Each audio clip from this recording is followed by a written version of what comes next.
Meet, you'll have to enable the video for both of us. Hi, Shikala. Hey, hi, Vishnu.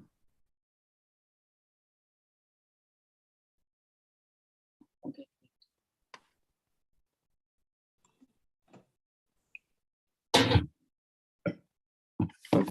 Hi. How are you? Good, good. How are you? Good. Great. Thank you, Meet. Thank you so much. I will just. It's streaming on YouTube as well, is it? Yes. Nice. All right. So we'll just start in a minute. Welcome, everyone, to the session.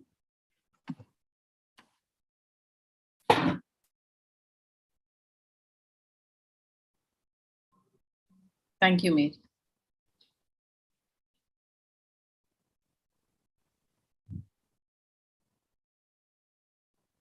So we'll just wait for people to join. Yeah. Hi, Anil. Good evening. So, all right. So I think we can get started and let people join as and when in the couple of minutes. I think people will start joining. So before we get started, customary, I'll just give a quick introduction about myself. Hi, everyone. I'm Shrikala. I'm one of the co-founders of Crackverbal. I'm sorry, my phone. I'm one of the co-founders of Crackverbal, and we are a test prep and admission consulting company. Just a little bit about myself. I head the admissions team here. I also take care of the sales. Prior to Crackverbal Life, I was in technology. I worked for HP for quite some time. But yeah, I mean, last a decade has been completely focusing on helping students get into top schools across the world. And we have Vishnu with us. Vishnu, if you could just introduce yourself and tell us a little bit about yourself, because I want to keep the rest of it for the webinar. So maybe just a quick introduction of what is your background and, a little intro. Sure. Firstly, thanks for having me here, and hello, everyone. Good evening. My name is Vishnu. I was a corporate lawyer and an entrepreneur prior to doing my MBA. I was a corporate lawyer for close to a decade, and I worked mainly in the transaction advisory practice. And alongside my law practice, I also ran a niche sports management company that focused on basketball in India. So all that culminated into doing my MBA, and now I'm going to be starting a job in Canada soon. So that's a little bit about me. Awesome. Welcome to this session, Vishnu. This session, so I've made a list of questions myself, and I'm sure this has been collated by, I've been talking to a lot of students and trying to understand what exactly they would like to hear and what are they, since most of them are at this point in their career where they are thinking about doing their MBA, and this time of the year is when they start preparing for GMAT and preparing for the applications and things like that. A lot of them are done with their GMAT, and now they are looking at starting with their application process too. So what I've done is I've created a list of questions to make sure we handle. The whole focus will be to understand more about your journey, what has been your challenges and learnings for this entire process. So before we get started, if people who are attending this webinar, if you could just put on the chat if you can hear me well. At the same time, if you could just put in where you're joining from, because that also helps us get an idea on, where all we've reached. And, I really enjoy this part of the, session always. So if you could just type in on the chat window where you're joining from. Welcome, Sagar from Bangalore. Pune, Aditya from Pune. Yes, Bangalore. Yes, great. Sumuk, Bangalore. Others, if you could just type in. Oh, a lot of people from Bangalore. Delhi, Parki from Delhi. Great, thank you. Jamshedpur, okay, we have Shubham from Jamshedpur. All right, you can just make sure whenever you are typing something on the chat, you have everyone selected so that you, if it is a chat that you want us to answer, you can specifically put it on host and panelists. Otherwise, you can just type it on everyone. Megha from Kolkata. We have somebody from Hyderabad. Great. Welcome all of you. All right, so let's get started. My first question and to you would be, Vishnu, a very successful career as a lawyer, also focusing on sports, as a passion. So you had your own entrepreneurial thing. Tell us a little bit more about journey as a lawyer. I remember speaking to you when you were starting your entire MBA journey, and you were, I think, working for a company that focuses on M&A, and your focus was completely around that. So tell us a little bit more about your job role, like a pre-MBA life. What was that all about? And and then I will ask you more questions around that. Sure, absolutely. So I graduated from National Law University, Jodhpur in 2011. And after graduation, I worked in bigger law firms for a while. I had a stint in one of India's biggest law firms called Trilegal. I worked in the Hyderabad office and in the Delhi office. And there also I worked in, mainly in the M&A and also with the energy sector teams. The practice was, it's a big law firm. So you get like basically in an office with around 100 lawyers and you're put in a team. And it's more like, it's one, you can liken it to a big, corporate or something like that, right? So I was in Trilegal for a while, but I found that, I wanted to do something more than just law. And at that time I was exploring this business of mine on the sports side, which I have a passion for. So I decided to take a small break and I established an independent law practice for a while. I developed, a small set of clients and, focused on them. But I was also doing some work independently for certain law firms. And that, ended up in my most recent role before my MBA, where you mentioned I was heading the mergers and acquisitions practice at a boutique law firm, which has offices in Bangalore and Chennai. And my role for them was to lead a small team where we represented clients on both the buy side and the sell side, which means, both investment funds or venture capital funds on the buy side, as well as, target companies, whether they're looking for an investment or they're getting acquired by a bigger company, whatever the case may be, in their corporate legal help during the transaction. So that would mean, right from the term sheet stage where they're looking at, discussing what the terms of the investment would be or the acquisition, whatever the case is, through the due diligence, through the drafting of the transaction documents, negotiating of the deal, and finally closing the deal. So that was the gamut of my role. And alongside that, as you mentioned, I was also doing the business, which I can get into separately. Right. So why basketball, and why did you get into entrepreneurship? What was, and I am assuming that was in parallel with your full-time job, right? So yes. Yeah, so if you could just tell us a little bit more about that too. Sure, absolutely. Like I said, after Trilegal, I felt I took a break mainly because I wanted to explore the sports world. And it's funny, like, I really wanted to be a professional athlete, but that great. In that sense, I wanted to explore. Basketball was especially close to me. It's something that I played in school and college growing up. So I wanted to explore, what the scene is in basketball in India, because, in India, there's only a few mainstream sports like cricket and now badminton and, a few other sports, but sports like basketball sort of get sidelined. And I wanted to see what I could do for the sport in India. And that's how I started getting into, exploring the actual tournaments that go on, the major tournaments in India. We started off with establishing a media company where we went and covered all these tournaments and built our network. And as we built the grassroots network, I realized that there was talent and these players could actually play at a high level, but there's no professional league in India. So what my company did was we got them opportunities in professional leagues outside of India. We developed a global network starting with leagues in Japan and moving on to Australia and even North America, where a few of my players ended up becoming the first Indians to play seasons in these professional leagues. And as we got these successes, I also did work with companies like Red Bull in India for organizing tournaments. Did work with NBA in India to organize basketball events. So a few of these niche events happened. But they were not something that which could actually fully sustain my career. So I also kept my law practice going on throughout the entire thing, and it sort of happened in parallel. Right. Right.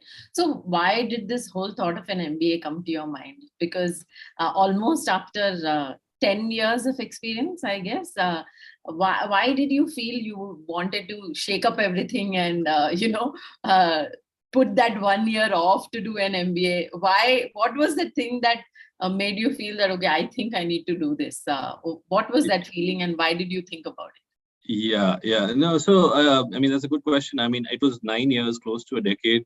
So, but I was thinking, at this time, when I started the business, actually, which was around, say, 2016, 2017, I thought by 2020 or something, there would be a professional league in basketball, which was not the case. Like how it had happened for soccer, we have a professional league and all that, but not for basketball. I mean, there were talks throughout the process. I mean, Reliance actually entered into a deal with the Basketball Federation of India.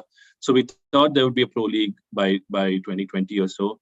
But things sort of went from bad to worse, which is a different story. I'll leave that aside. But I thought, I wanted to explore this side further, the sports industry. So initially, my thought was, why don't I look at another jurisdiction? And I thought North America. That's when I came and spoke to you, and North America was a good option for me. And I was initially, as you know, thinking of the US, but then the US has its own problems with the H-1B and the immigration related issues.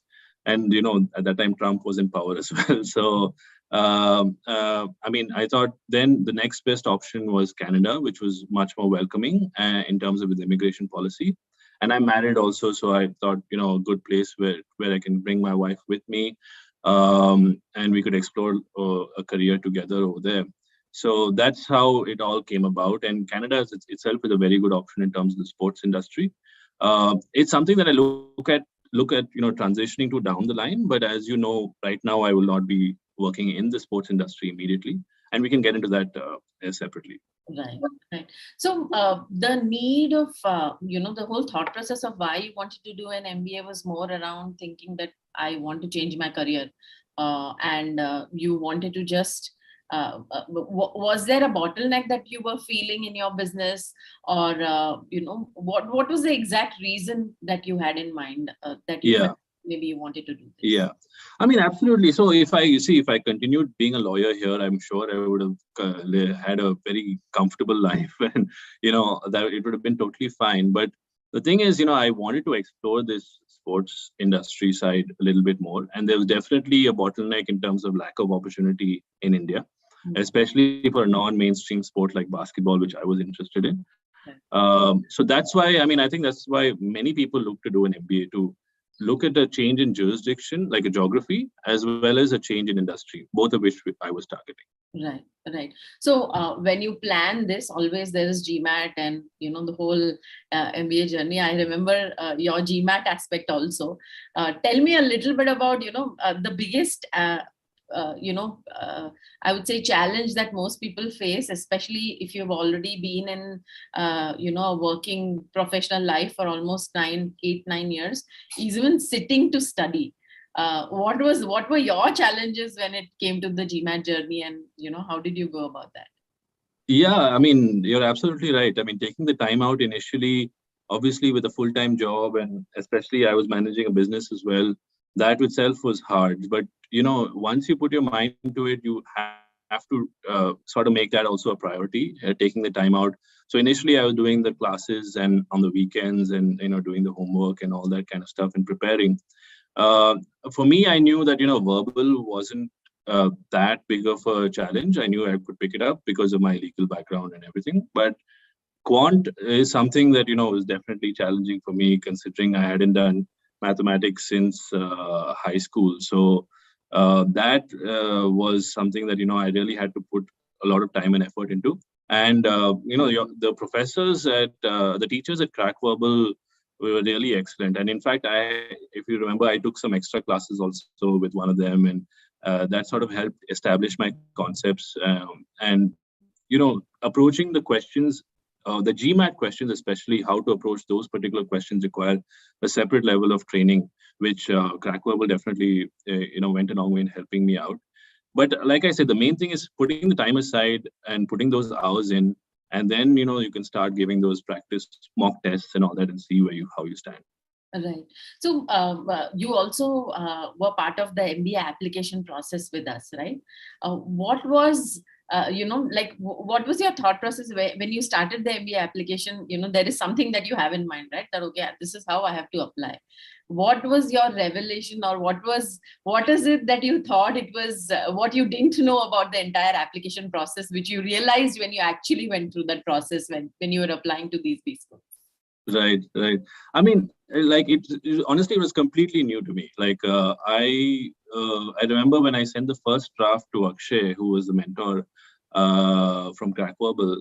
He basically sort of tore it apart, and he told me that this is not the way it was. It's not answering the prompt basically.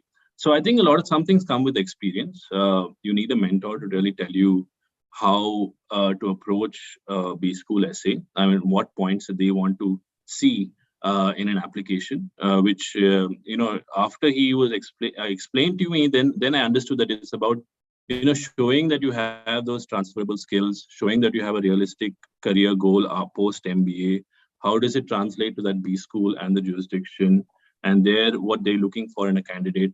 So all that is something that a mentor or somebody who's been through the process would definitely be able to tell you, and that helped me for sure. Right. So how much time do you think, somebody should put in more from a perspective of somebody who's, say, applying right now?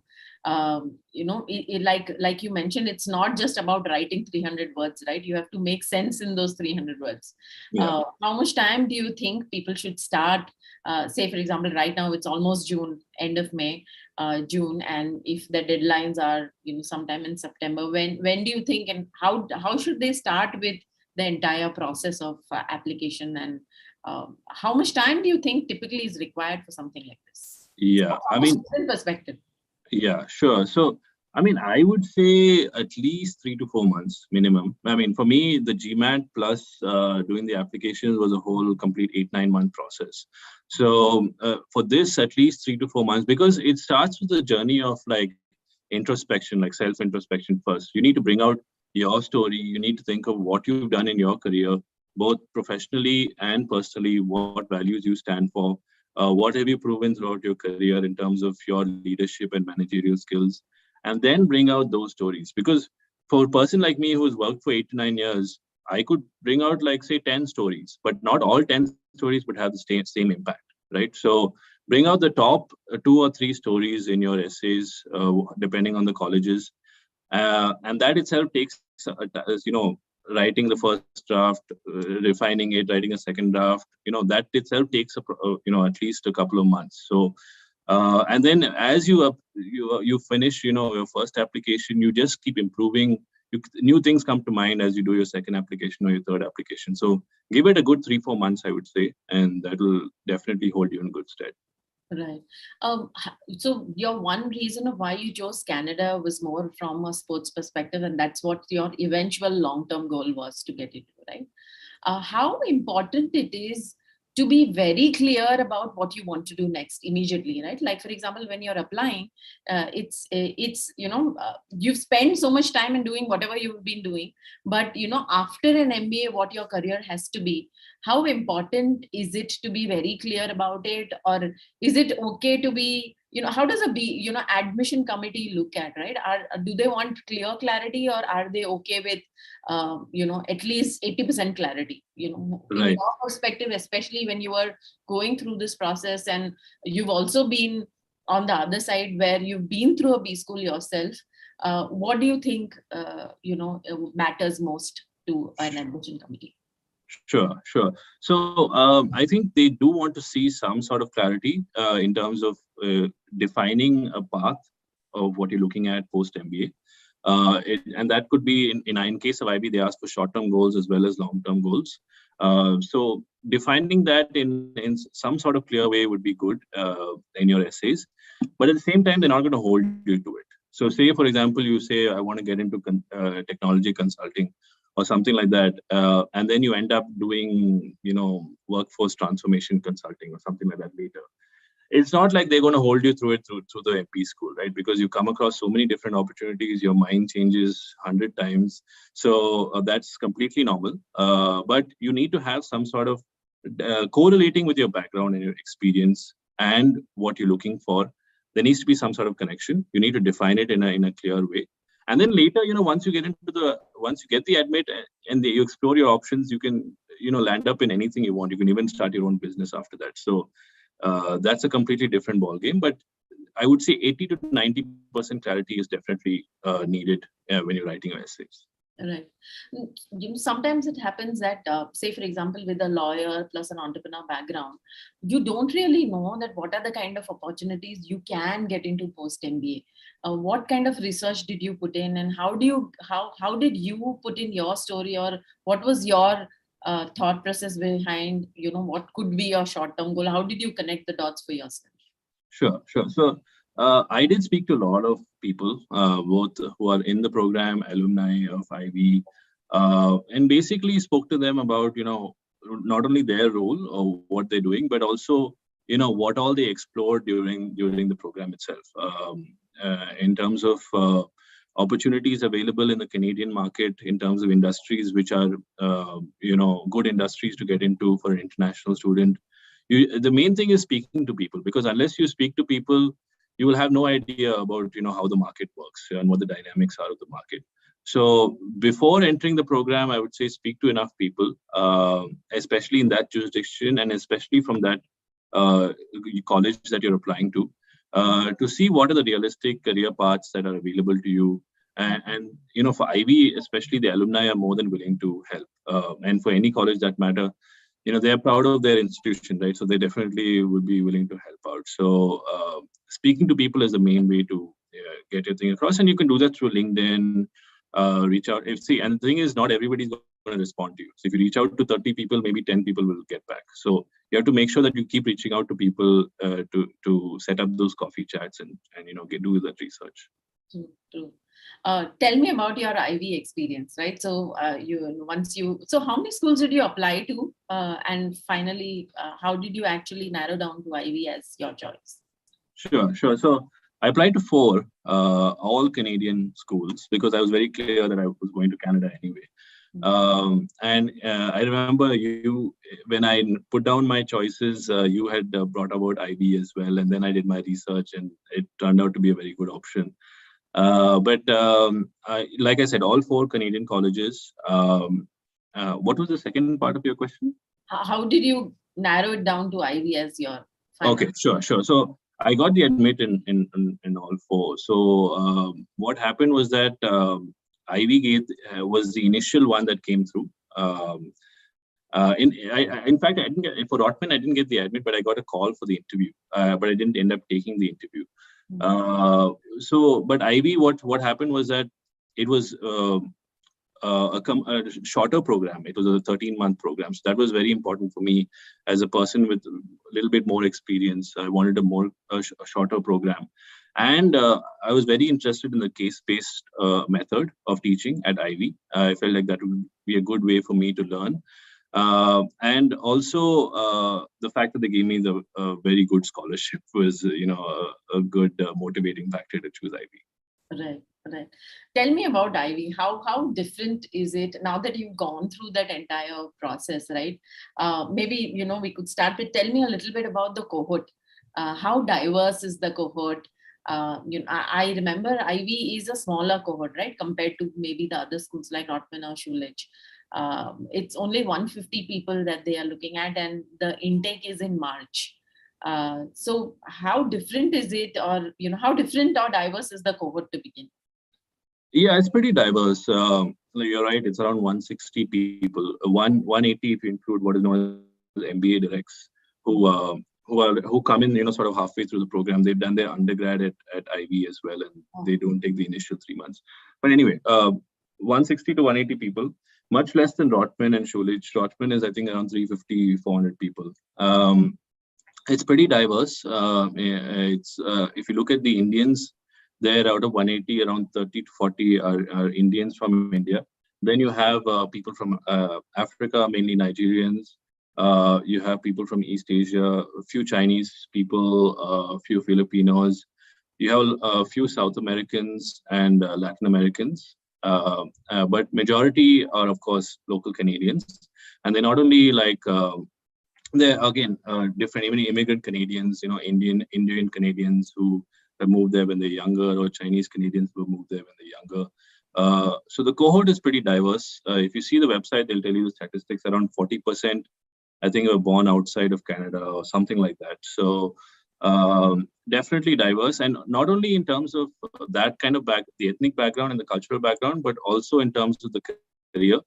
Ivey especially makes it a point to takes in people from different and diverse career backgrounds. I have classmates who were geologists, and classmates who were physical education teachers before, and also, and even I have a pretty atypical background, and there were other lawyers also in the program.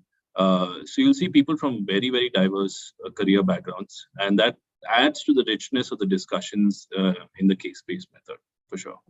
Right. So when you say case-based method, right? So give me an example. How does this whole thing work? And, is it like every specific elective is taught in that way, or do you specifically get to work on business problems which businesses reach out to the school? How does this whole thing work? Yeah, sure. So, Ivey is famous for its case-based method. It in fact produces the largest number of business cases for study outside of Harvard. I think it's the second after Harvard. But the point is, what they do is they take real-life business cases, which are written by professors and students in collaboration. So they reach out to businesses. They take permission from them to, write about an issue that the business has faced, or at a particular point of time. And the case sort of like, talks about, the background of the issue, the background of the business, the background of the industry.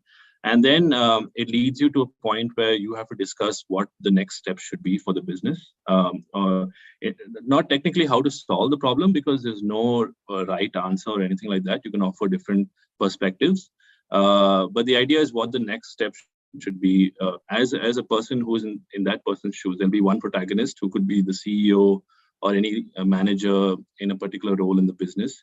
And if you were in that person's shoes, what would you do next? Or what would you tell your team to do next?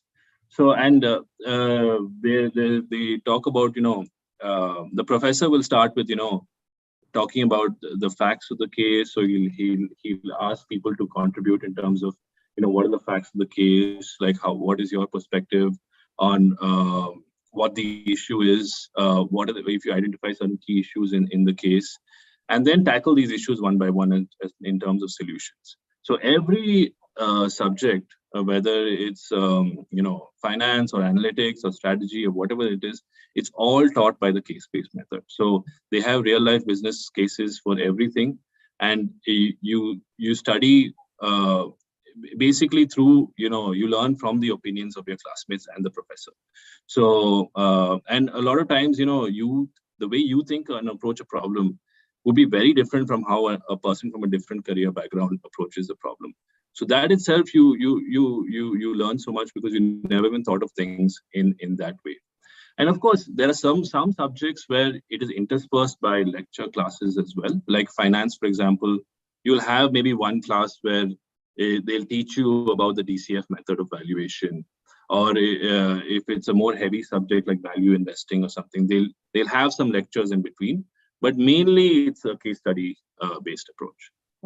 Right. So, they always say that, especially when you are in an MBA class with a very diverse kind of a background, especially people not only from different industries, but also different countries. Can you think of any specific, like case where even the country that they came in mattered a lot, because they had a completely different perspective towards what they brought to the table in terms of their thinking and their thought process? Yeah, sure. I can give a couple of examples, actually. One was actually we did a case on Tata, and we did a case on the company Tata, the vehicle that they manufactured called Tata Ace. which is a vehicle, I think one of these tempo kind of vehicles, which is used to transport goods and all that stuff.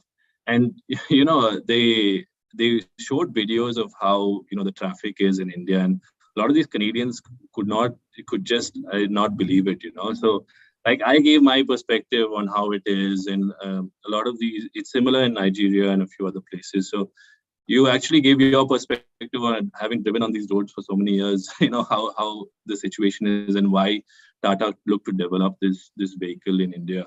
So that way, it's very pertinent. I mean, a person from that jurisdiction can give that real life perspective, right? And similarly, like if you look at a particular industry, say, I mean, the energy industry or the oil and gas industry, there are people who are engineers in the class who have worked in the oil and gas industry before. So if it's something which is particular to that industry, they can give their unique perspective, which is very useful for beneficial for the class discussion. And sometimes, people from that industry may not be able to see the outsider's perspective. Like me coming in from a totally different industry can give a perspective which they may not have thought of, having worked in that industry for so long. So that sort of adds to that, the engaging discussion as compared to like a traditional lecture method. Right. And how rigorous was this process, your class? Like, do you have classes every day? And a lot of people tell that especially a 1-year program is, you feel like almost you're like literally flushed down the toilet kind of a thing. You go and you come out, it's literally like that, right? So how do you how is it as strenuous and as rigorous as they talk about, and how was it as for Ivey especially? Sure. Yeah. I mean, definitely the first 3-4 months are very, very hectic, especially because, you're still getting used to the style of working, the ways of working, because you're not used to those long study hours. You have to read an enormous amount of material. There's a lot of preparation that you need to do before every class. But as time goes on, I mean, it's not like it gets less hectic or there's less amount of material to study, but you get used to, get better at just, preparing. You find smarter ways of working. That's for sure. But the first, I would say 3 to 6 months are especially hectic because you're not only dealing with class, but you're also dealing with recruitment, because that's a very crucial phase for recruitment, is what is known as fall recruitment. You have to do your networking, you have to do your coffee chats, you have to speak to people at networking events, you have to decide what industries and what companies and what firms that you're interested in. You have to put in your applications, you have to write your cover letters. So all that is pretty hectic. But hopefully, if you land a job initially in the first 6-8 months, then the last 4-5 months are pretty much a breeze, I would say. You enjoy it. Right. And how was it, how do you go about networking with alums? And, is there a career management team that works with you to get these things? How do you land up, like, you've just got into an MBA program. You're just trying to figure out how to study and, be at pace with the assignments and stuff like that. On top of that, you also have to worry about the job that you need to get in the first 5 to 6 months. How do you guys, how do you manage all this, and how does the career management team help you with all these things? Yeah. I mean, like I said, it is pretty hectic, and you have to sort of, multitask and be able to manage all of these things. You hardly get any sleep. Like, I remember, like I used to sleep at, 10:30, 11, wake up at 5:36. That's the normal day, like for the first few months. But the career management. Speaking of career management, Ivey has a very good team. They do help you step by step throughout the process. They teach you the basics of how to write a cover letter, how to network with people, especially for international students, what kind of opportunities and industries you should target depending on your background. You can have one-on-one sessions with them as and when you want. They're very available, and it's up to you as to how much you use them. But what happens is that, companies start coming in, say around July, August. In fact, RBC, one of the big 5 banks, comes in as early as June, and it's the only company which comes in that early. But most companies come in July, August. They open their job postings at that point of time, and you have to be prepared enough to make sure that you have a solid cover letter by that time, which means writing a few drafts, giving it to a few people to review, including career management and maybe alumni, having a few mock interviews with alumni, which Ivey arranges. Because once it starts, once you put in the cover letter, say next week you get a call for interview, you can't go in like cold. You have to be prepared, right? Because your opportunities are, you won't get that many opportunities, right? So you'd be prepared for everyone. So start early, I would say. Give it the first 2-3 months to get adjusted, and then start networking, start doing a coffee chat, start preparing a cover letter, start doing mock interviews with alumni, all of which career management will guide you through. And one other thing I should mention is in June, there is a networking event called Get Connected, which Ivey organizes, where the consulting firms, banks, tech companies, CPG companies, they all come down, send people to network with students. And that's another place where you can really speak to people in organizations and see if this is the right role for you. And you can narrow down your list. Right. So when you say cover letter, it is like a better form of your resume, and talking more about your profile and why you could be a good fit for the role. Yeah. So resume is separate. So you have to get your resume drafted in such a way that fits the Canadian market, which career management helps you with. It should be a one-pager. It should be in a certain format. It should bring out only your top experiences, all of that. Cover letter is specific to the job application. So say you're applying to a bank for a leadership development program. You will bring out, these are my top, this is why I want to apply to this role. This is why this role appeals to me. These are my top 3 transferable skills that I will bring to the table if you give me an opportunity in this role. And all that should tie in with your background and experience and with the values of the company. And that is your one-page cover letter, which they will see, which is also very important. Right. So, first of all, congratulations on getting into that leadership development program to CIBC. Tell me, how was that process? How do you land up in such opportunities, and how many people do they actually, how many people do you need to compete with for these kind of programs and roles? Yeah, thank you, firstly. And so in terms of how I got it or how I decided to apply for it, it was something, for me personally, I did not want to get into the consulting world because Ivey is big on consulting as well. So if you're looking at, joining a consulting firm in whatever type of consulting that you're looking at, Ivey is a very good place. Majority of my classmates have got into consulting. But that was not something that I was looking at because, I've been through the law firm world, which is very similar to consulting, and I was looking for a different sort of pace, a different sort of career path. I wanted to look at a place where, I could get a very good Canadian experience on my resume. And any Big 5 bank will give you that. CIBC especially, which is what I'm joining in August, they're one of the top employers in Canada. They're consistently awarded as one of the best workplaces in terms of the culture, diversity, etc. So as an international student, I thought it'll be very good for me to start my career in Canada in a place like that. And this leadership development program is a very good place to get that training and mentorship necessary to develop your skill sets as a leader, as somebody who's working in Canada, which CIBC offers you. So that's what drove me to the bank, and also as a corporate lawyer, doing M&A work and investment related work. It's sort of tied in with joining a bank as well. But outside of that, sorry, the second part of your question, I don't know if I answered everything. No, how competitive was this particular program? Oh yeah.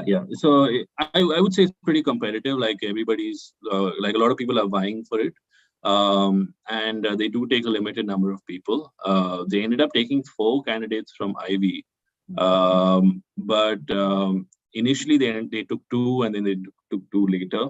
But out of a batch of say 180, I don't know exactly how many people, but I heard a lot of people applied for it. And overall, they take people from other colleges as well, like Rotman, Queens, Schulich, and I think in each batch of GLDP hires. I think it's around 8 to 9 or maybe 10 hires across the different 4-5 colleges. So it's pretty competitive that way. Yeah, it is pretty competitive. So the way this works is this is similar to how, a lot of these companies have these pathway programs where they train you on different departments and then finally you get on to leading one particular, that's how this particular program is all about. Yes, more or less. Yeah. So they have 4 rotations of 6 months each over a 2-year period. And they'd work with you as to see what you're interested in. And you can sort of choose rotations accordingly. And then after 2 years, you decide, that I want to specialize in a particular field. Right. So especially Ivey and I think Queen's has a very different cycle, which is a March intake kind of a thing, where most of the other schools have August, September intake.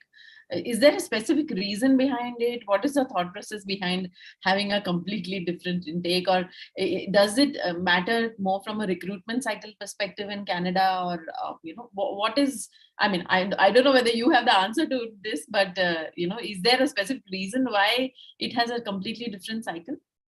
I'm not entirely sure, to be honest. Like, I think they just want, because it's a 1 year or 13-month program, they can't have it in the same cycle as, the other colleges will start in September. So they have to start a little later. They end up finishing, I guess, almost at the same time, because if you say you're starting in September 2020 for allotment, you finish in March 2022 or 2022, and Ivey starts in March 21. You again finish in March 22. So you probably finish at the same time, if I'm not mistaken, or around the same time, but they start a little bit later. That's how it works. Yeah. How close-knit is the cohort? Like, do you all stay in the same? So I think Ivey is in this city called London, which is close to, I think, an hour or 2 from Toronto. Like, how far? Yeah, 2 hours. Yeah, 2 hours from Toronto. And we, it's like a small university town. London used to be a big town back in the day, but when it was like industries and factories were big over there. But then slowly it's like, just like how Detroit lost its shine, like London also lost its shine. But it's a very quaint university town. That was helpful in a way. That's another thing candidates should consider, that whether you want to live in a big city like Toronto, where there's so many, first of all, it's expensive. And secondly, there are a lot of distractions as well. Like London, there's hardly anything to do. You literally get bored, so you might as well study, right? The other thing it does is, because it's in a town where there's not much to do, you're more close to people in your program, because there's a lot of house parties and a lot of social events where you meet people outside of the program. So, because, it's not like, like in Toronto, for example, there are a lot of people who come as day scholars. They come and go, from the program, but not the case with London. So definitely helps in, bringing people closer together, and cheaper, lesser distractions also. Right. And more from a job scenario perspective, how easy or difficult is Canada? That is always a question, right? Because we always see that, though the visa aspect is much easier, and, you get a 2-year or a 3-year work visa by default if you're doing a master's over there, compared to, say, a US where you have to go through the lottery system. There's always this confusion around it. How easy or difficult is it? Or does the brand that you go with matter a lot? How does that work? Yeah, I can't speak for, like other colleges too much. I can speak for Ivey and Rotman, because I've spoken to most people from Ivey and Rotman only.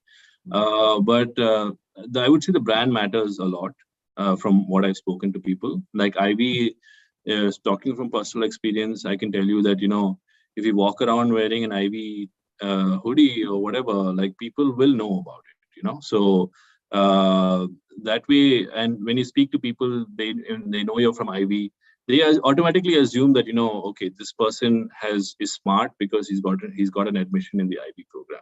So they will sort of listen to you. So the brand definitely helps. And I would say in terms of the job market, it's pretty booming right now from what I saw in terms of recruitment. Like 80 to 90% of my batch has got jobs. And that number is pretty good. Like, I think, before the program ended itself, around 70% had jobs, like, back in January or something. So that way, now it's sort of bounced back from COVID and everything, and the job market is pretty prosperous. And it's also like, in Canada, the thing is, they are looking at, it's a very immigrant country, right? Like, the population is aging. They want immigrants to come in and fill up the labor force. They want skilled immigrants, especially people from Ivey and Rotman, that they are talented. So that way, there are job opportunities. And even if you don't get an ideal job right in the beginning, it's just about getting your foot in the door. In my opinion, like, the first job after an MBA, it doesn't really matter that much as long as you get a decent job. Even if you don't get a top of the line job, then it's just about your potential and how much work you put in your career, and then even. True. I completely agree with that, right? So now what next? I think first of all, I should thank Vishnu that he's on a vacation in India right now, just in that transition phase after his MBA and going back and joining his career with CIBC. Joining his job at CIBC, but thankfully we got connected, and he gave me time for this session. So thank you so much, Vishnu, for that.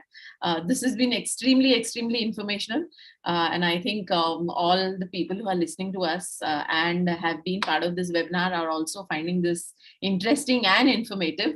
What I can do now is I can open it up to questions. So if people have any questions, or if there's anyone on YouTube who has asked some questions, I'm happy to take that.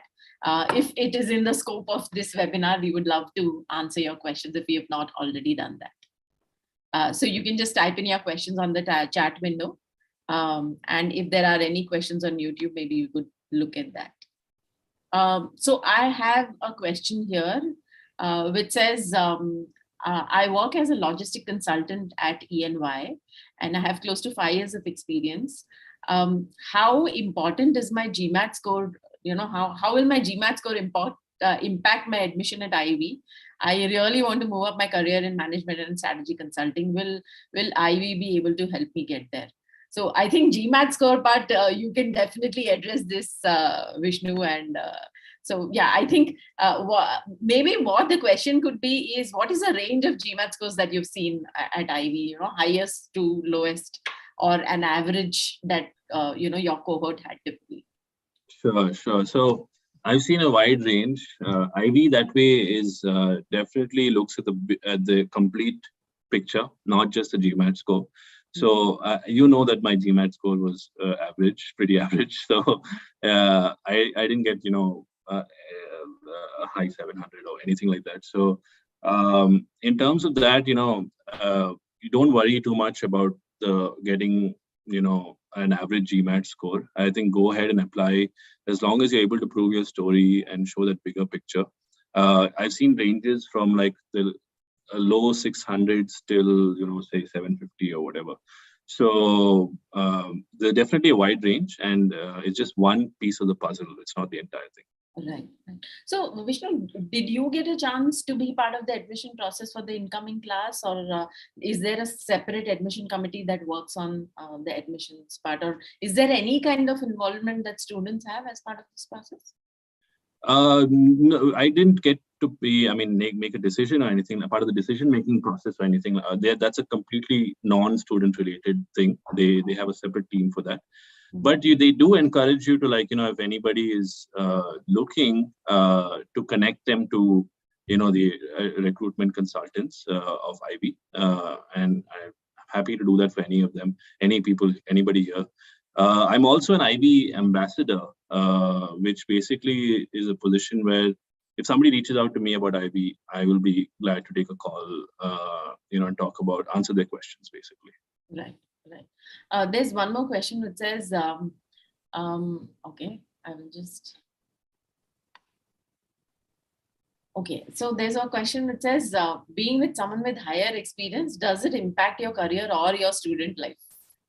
I'm not sure impact in what way, but No, see, the thing is, once you have a little bit more of experience, you need to be okay with the fact that there will be people with who are much younger than you. And the program, like the program for me, the range was say 25 to 36. There were 36-year-olds also. And I'm in my early 30s. So there are people older than me. There are people younger than me. So you can't have that ego that, oh, there's a 27-year-old who's saying this. You need to value everybody's opinion in the same way. And similarly, when you join your career, you will have people who are younger than you, and you need to be okay with working with teams and colleagues who are, maybe slightly younger than you. You can't have that ego about it, especially in a country like in the West, I would say, where age doesn't really matter. Like, as long as you're talking sense and you're proving your worth, that's all that matters. True. Yeah. There is another question which says, how was your interview experience with Ivey? Is it very conversational, or is it, what kind of interview was that? Yeah, very conversational. They don't look to grill you or anything.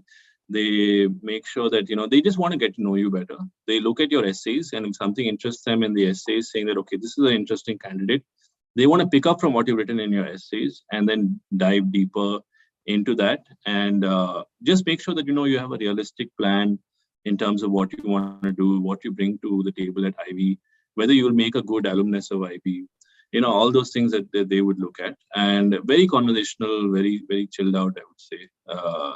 So nothing too much to get too nervous about. Right. So is it always the admission committee that interviews, or do they have alums interviewing also? I believe it's always the admissions committee. Yeah. Right.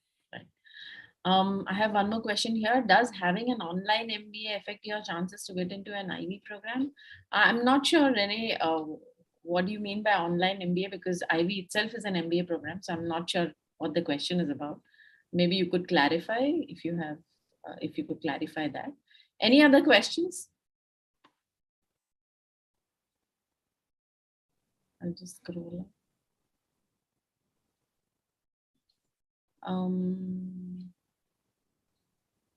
Okay, there's a question which says, can somebody without a brand like Ivey have an option to get into a leadership role?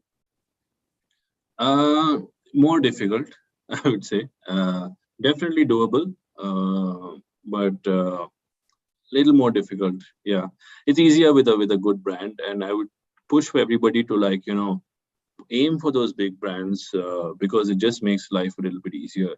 I mean, if you get into a lesser brand name college, the opportunities that you might get may be a little lesser. It might take a little longer in your career to, go up the ranks. So yeah, it definitely helps to have a big brand. Right. So I don't have any more questions on, okay, there's one more question. Okay, what are the scholarship opportunities at Ivey? So very good scholarship opportunities. So, I mean, the fees are not cheap, so they do look out for international students. They have a scholarship essay where you can prove like what your, role in the community has been, what your community impact has been, how your volunteer experience has been, all that they look to bring out. And depending on that, you can even mention, I know classmates of mine who have mentioned that I need X amount of scholarship to make this a reality. And they do end up giving, quite a bit of scholarship. So I think it starts from the 15,000 range and it goes on to much more. So they do and hand out scholarships, but then depends on, what you've done in your community, volunteer experience, all that. Okay. There's one more question here. It talks about what are the opportunities in tech after an MBA in Canada? More based on your experience of your classmates being in tech. Sure. For them? So tech is an up and coming field in Canada. I wouldn't, it's not something that I looked specialized or did that much research in, but I can say that, it's something that is definitely up and coming. Tech consulting, a lot of my classmates have gone into tech consulting roles.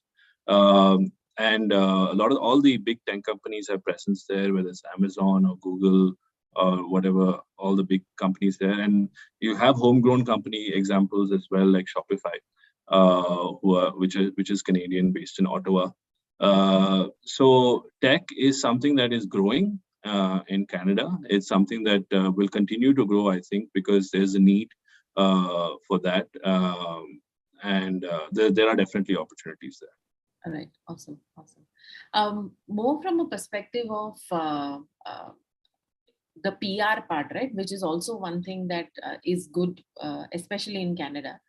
How do you go about it? Do you finish your MBA and then apply, or during your MBA you can apply for a PR? How does that work more from, so that it's easier for you in the future?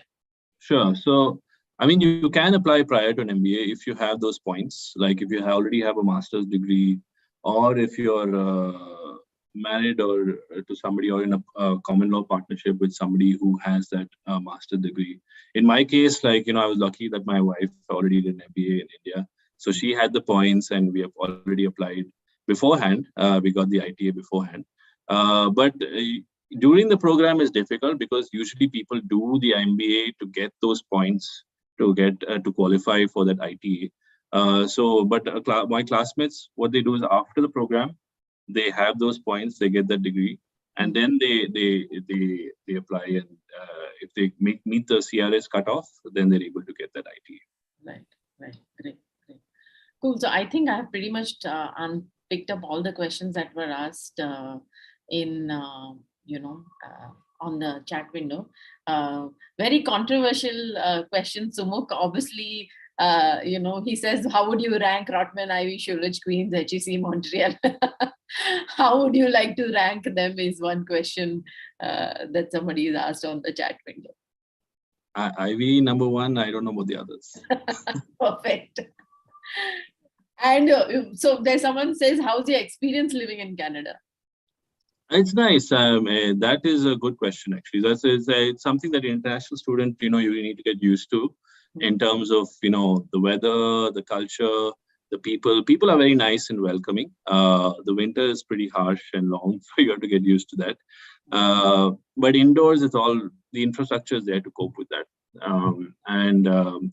The main thing is, in class and outside of class, you need to make sure that you get accustomed to communicating in the right way to be effective, to get your point across, because the culture is different there and how they communicate is different there. That's something you just get used to as you speak to more people. So not much of a problem. Cool. So thank you so much, Vishnu.